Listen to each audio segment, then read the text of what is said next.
Okay, let's set the record straight. I want to talk about this Yatislav guy. This is this Russian guy who went to, I believe, Ghana and Kenya and South Africa. I don't think the videos came out immediately. He's saying it happened about a year ago, but irrespective of when the video came out. So this Russian guy left his country, went to these African countries, and had this meta glasses. You know, these meta glasses, this Ray-Ban glasses. So they're glasses that look like prescription glasses. The only difference is this lens in the glasses are cameras. They're cameras, and on the side of each glass you have a little bit of a hole here, like a circle here and a circle here, which depicts the sound, the microphone. So the microphone. So what that means is the glasses can capture you in full video and also capture audio. So imagine you're speaking to somebody and you don't know they're recording you. This is where we're going with technology. You can literally be in a meeting and somebody is recording every single thing you're saying in that meeting without your permission. And somehow this was a good idea by Ray-Ban and Meta. Anyway, I digress. So this man went and there are recordings online of him speaking to these women in Ghana and women in Kenya. And literally he says, "Hi, what's your name? Come with me." And I kid you not, the women were following him, and there are no sexual videos in any of the videos, but they all went to his room. A couple of times he went to their place as well.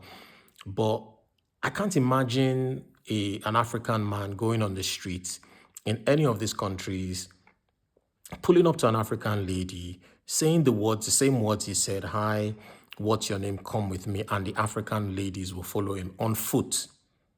And they followed him in a cab, in an Uber, following him to his hotel. And presumably, they did the do, because there are videos of women saying that, they did the do. And some of them are married, some of them are engaged, some of them are in relationships, some of them are single. Even pick somebody in church.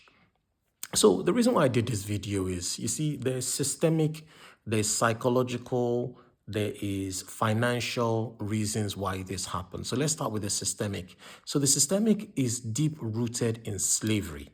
I know some of you will probably watching this video and saying that, "Oh, slavery happened a long time ago." Really? Are you guys kidding me? Slavery happened a long time ago, but what about the mental slavery? What about the mental slavery of believing that the white man is superior? Because that's why I mentioned that if an African man did the same thing, he will get really different results. He will be accused of doing jazz. He will be accused of being a human parts dealer. He'll be accused of wanting to R the women. But this white man from Russia gets a pass because of his skin. So that's where the systemic part comes from. Because of slavery, a lot of African countries still look up to white people as the golden standard. So he will get a pass where an African man like me will not get a pass. That's systemic. Financial. Yes, there's a financial element, because there's this thing where people say that, "Oh, if you see a white man, you automatically believe he has money." So it could be that the women also wanted to be with the guy, that, "Oh, if I'm with this guy and he can change my life, he can take me to Russia, he can take me out of Africa, he can pay my bills," whatever the case may be. That is the financial. The psychological is linked to the systemic, because psychologically, if you have inferiority complex, the person who you have inferiority complex to, you will give it up very easily to that person. You will do things you would not normally do. You will laugh to jokes that are not funny. You want to be in that person's company, that person's space, because you believe that you're inferior to them. You believe that you're inferior to them. Now, what he's done is not good. Now, I'm also hearing that he may have infected them with STDs. Of course, this is not proven. This is alleged. I also hear that he's been arrested in Japan. If that's the case, that's good news. Interpol picked him up and for circulating the videos, and Allegedly, they're saying even has HIV and has been infecting the women with HIV, which is very crazy, which it means that this man was sleeping with all of these women, apparently thousands of women, guys, unprotected. So imagine if it is true that he was infecting them with STDs and HIV, do you know what ripple effect that would have? That's easily 10,000 people or more from one person. And apparently that's not the only guy like that. There are up to 300 men like that. Probably not all Russian, but 300 white men within Europe, coming from Europe, going to Africa and doing such things. We have to learn from this. It's not just about people saying, oh, don't blame the women, don't blame the victim, it's the man that is wrong.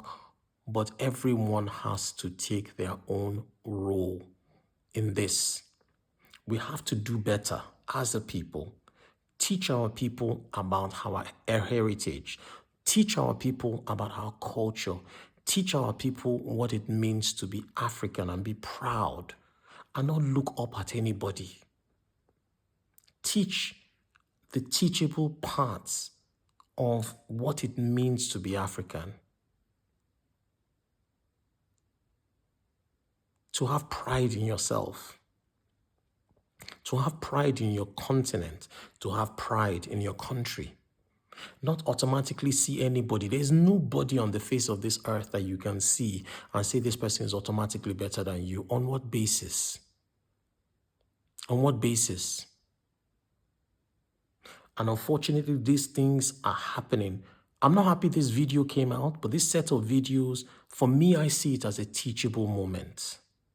But what do you guys think? What is your take? Have you listened to it? Have you watched it? They're all over YouTube. Try and watch it and let me know what you think in the comment section.